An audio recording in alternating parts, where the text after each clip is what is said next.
Pokemon cards have seen many iterations over the years, and I'm sure a lot of you serious collectors will be familiar with many of them. From the simplistic and now nostalgically cherished base set cards, to the modern and slick design of the Scarlet and Violet sets, Pokemon has seen a wide variety of styles. Today, I'm going to introduce you to one of the most interesting sets that was never printed outside of Japan, almost, and that you've probably never heard about before. In Japan in 1998, the Pokemon TCG was in full bloom, with Creatures releasing their first official set in late 1996, and following up with some now fan favourite sets like Jungle, Fossil and Team Rocket in 97. The Pokemon craze was really taking over Japan. Aiming to capitalise on the success of the games and the TCG, 3 new Pokemon sets were developed into 1998, with the first releasing in the March of that year. These cards are known as Kakuchou Shito, or Expansion Sheet. However, they have come to be known colloquially as vending machine cards, due to the unique method of purchase, via vending machines rather than the traditional booster packs. Patrons would pay 100 yen, or 110 yen adjusted for inflation, and receive a random sheet of 3 cards, plus damage counters and a coin printed on a card-ass jumbo card, or in the case of the third set, an additional special card in place of the counters. But this isn't the only aspect that makes this collection so unique. Typically, Pokemon cards were at the time illustrated by a small group of trusted artists and freelancers, such as Ken Sugimori and Mitsuhito Arita. However, in 1997, CoroCoro Comics, one of the main promoters of Pokemon, held illustration competitions which anyone could enter. One prize being a chance of having their design printed as an official Pokemon card. CoroCoro announced the winners of the mailing competition in their January 1998 edition. These winners were Yuki Kawamura, who had submitted the artwork for the Pokemon Poliwrath, Kieta Takahashi with Snorlax, and Kasumi Matsuda with Mr. Mime. These illustrations would go on to be printed alongside 33 other cards as the first expansion sheet, Blue. These lucky winners, alongside 20 other special award winners, received the exceedingly rare and highly coveted card Pokemon Illustrator, today of which there appear to be only 39 officially distributed copies globally. The first set, Blue, released on March 23, 1998, and featured a total of 36 cards, including 3 of the aforementioned contest winners' Pokemon. The cards were sold in vending machines, printed face down on peelable sheets as a set of 3 cards plus damage counters and a coin.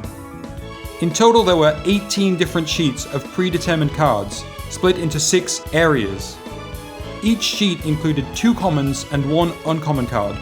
Take for example Area 1, Professor Oak's laboratory, which sheets included Rattata, Pidgey and Poliwag as the predetermined commons, and Squirtle, Charmander and Bulbasaur appearing as the uncommons in sheets 1 through 3 respectively. The 6 areas also featured Pokemon that appeared in those parts in the video games. Taking for example Professor Oak's laboratory, this area features the 3 starter Pokemon, given to you by Professor Oak at the start of the game, then Pidgey and Rattata, which are both found on Route 1, and Poliwag, who can be caught whilst fishing in Pallet Town. The 18 sheets were also marked in the bottom right hand corner, from 1 through 18, so even before peeling it, it was obvious which of the sheets you got. Besides this, interestingly, with the choice to distribute the cards on a peelable sheet, the cards were subsequently printed with a glossy finish, similar to promo cards at the time that were distributed as peelable magazine inserts. These cards couldn't be printed on matte cardstock, as the glossy finish allowed the cards to be printed directly into the magazines and sheets alike, with perforations then pressed to allow the cards for peeling. Personally, I find the set overall very endearing. The glossy finish is something unique to only a short era of the Japanese TCG, which gives these cards this unique ambiance, different to the vast majority of other cards. Furthermore, I feel that the illustrations of the other 33 cards also have that childish and cute feeling about them, matching the vibe of the contest winners' drawings. I think that this is one of the most intriguing and unique design choices the Pokemon TCG has ever produced in over 25 years. And even though some may consider the illustrations to be unprofessional or low standard, in my opinion, contrasting to the standard design philosophy of the TCG, they are very unique and refreshing to collect. Take for instance, this Chansey, or this Doduo. Despite looking like something I might have painted in middle school, they are tremendously cute, and make for excellent collector goods in my opinion. Red was released on June 17, 1998. This set, the same as Blue, features 36 cards, damage counters, and coins printed on 18 predetermined sheets split over 6 areas. This set, however, doesn't include any illustrations by contest winners, unlike the first. Similar to Blue, this set also has 2 common cards and a single uncommon card per sheet. However, in this set, the trainer cards are also marked with a rarity symbol, something that was missing from Blue. Whether this was simply an oversight or not, I'm not sure.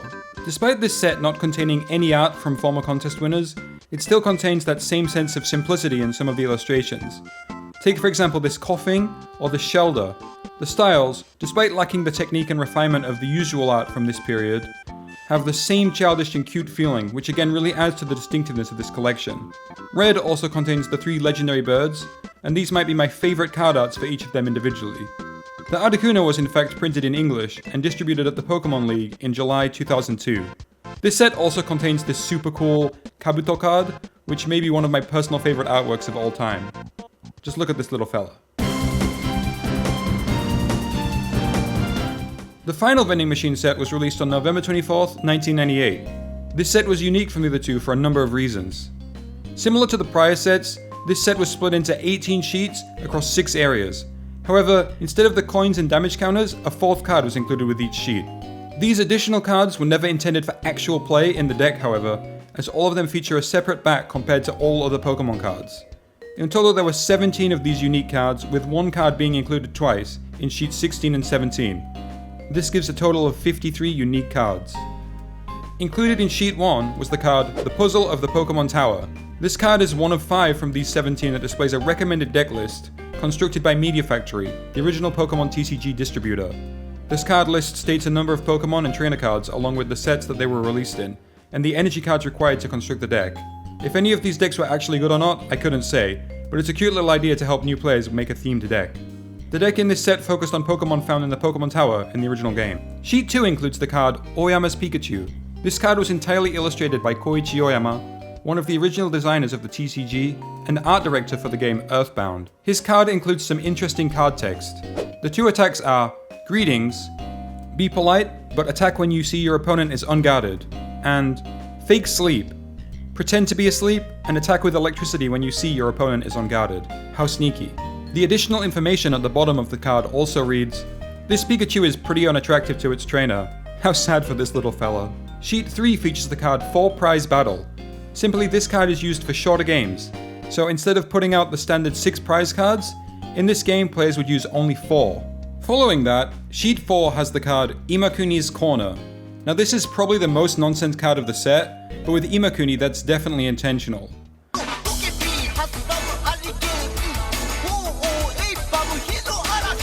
Some of you may be familiar with the old promo card Imakuni, as it was reprinted in English in Generations in 2016. But for those of you unfamiliar, the card simply confuses your own active Pokemon, making it one of the most useless cards in competitive play. Tomoaki Imakuni is one of the staff at Creatures and is active in many roles in the company. He works mainly for the TCG, but has also made some pretty idiosyncratic music for the anime.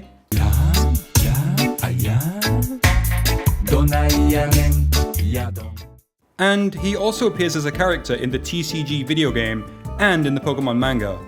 However, going back to the card Imakuni's Corner, to summarize, the card is basically rambling about how the Imakuni card is useless and his fans are upset. Sheet 5 includes another additional rule, 20 damage from confusion, and well, yeah, this card makes it so anytime you take damage from confusion, you always take 20 damage. Next, Sheet 6 is another deck list, ouch, at the Pokemon Mansion. As with the previous deck list card, this card is focused on constructing a deck themed around Pokemon caught at the Pokemon Mansion in the video games. Sheet 7 holds the bonus card 3-Deck Battle, a card that defines the rules of playing a best of 3 with each player using 3 predetermined decks. Then in Sheet 8 is Violence in the Safari Zone, a deck list themed on the Pokemon found in the Safari Zone. I'm not really sure about the violence part though. Sheet 9 is another Imakuni card, Imakuni's Nasty Plot. Similar to Oyama's Pikachu, this card is entirely illustrated, including the text. The text for this card reads, When you play this card, you may remove any damage counters from your Pokemon stealthily. If your opponent says something, act like you don't know about it. The bottom of the card reads, This is the newest red and more polished Imakuni. If you see Imakuni on the street, you have to say, "You look thinner than on TV." This guy's gotta be one of the quirkiest designers involved in Pokemon, and trading cards in general. Sheet 10 includes the card Horsey of the Seafoam Islands, a deck list constructed around the Pokemon found at the Seafoam Islands. Sheet 11 is 3 vs 3 Dugtrio Team Battle. This is an additional rule that explains how to play a best of 3 between 2 teams of 3 players. And Sheet 12 is, unfortunately, another Imakuni card. Imakuni's PC. This card is a reference to Bill's PC, a card we'll see later in this set. The card reads, Imakuni has a PC too. On his days off, he climbs inside and remembers all sorts of things. He also states he's running his own evolution campaign, but no matter what he does, he can't evolve. Following on, Sheet 13 is an additional rule, Deck Exchange. This card describes how to play a best of 3 whilst swapping decks between each game. Sheet 14 is the deck list for The Last Cave, Cerulean, a deck list constructed on the Pokemon found within Cerulean Cave. Sheet 15 includes Pokemon Machine. It shows a hand-drawn illustration of a machine and a conveyor belt producing a large collection of Pokemon cards. This card is based on advertisements used for the original release of Base Set in Japan. Now, Sheets 16 and 17 include the most creative idea, and probably the most logistically challenging idea, in the Pokemon TCG's history, Bill's PC. Players who collected this card could mail it alongside one of the Pokemon cards whose Pokemon evolve via trading in the original video games. Oh, and also Omanyte for some reason. The players would then receive a promo card back in the mail. These cards are Omastar, Gengar, Machamp, Golem, and Alakazam. And these cards, whilst not officially part of the vending machine set, are often included as part by fans and collectors. Finally, lose? That's it, lose. I'm kidding. Sheet 18's card, Lose, reads, Even if you lose, is it so bad? Alongside a drawing of our favorite creatures employee, Imakuni, in a hole. Going back to the actual, Pokemon cards, this set includes the final competition winner's card, the Mewtwo, from the Mewtwo Strikes Back illustration competition. However, not only was the art provided in the contest, but also the card text and the Pokemon stats. Wow, that was a lot of crazy cards. Honestly, this set is so crazy, I love it. The idea to evolve Pokemon via mail is so cool, even for Omanyte. I'm still not sure why that guy's included. I think even now, the Pokemon Company is still doing interesting things for people to collect Pokemon cards. Just look at the Cramorant and Pikachu stamp collection cards, for example. But things like the additional rules and crazy Imakuni cards may just be a relic of the past. Sheet 3 also includes some more highlight illustrations for me, such as Haunter, Taurus, and Kangaskhan. There are a couple of precautions I'd like to warn potential collectors about, however. As mentioned, this set was printed on glossy cardstock, however, 2 Quick Starter construction decks were printed with some of the same artwork and same set symbols as the vending machine cards. These cards, however, do not have rarity symbols, and include some holofoil cards, such as the legendary birds, but most importantly were printed on matte cardstock. Whereas some of you may wish to collect both the starter decks and the vending machine set, make sure to check for this mark in the bottom corner before purchasing. Finally, some error cards with the rarity symbol but finished in matte have also reportedly appeared for sale online, but these appear to be the test demos that have made it into the market and therefore not official cards from the set.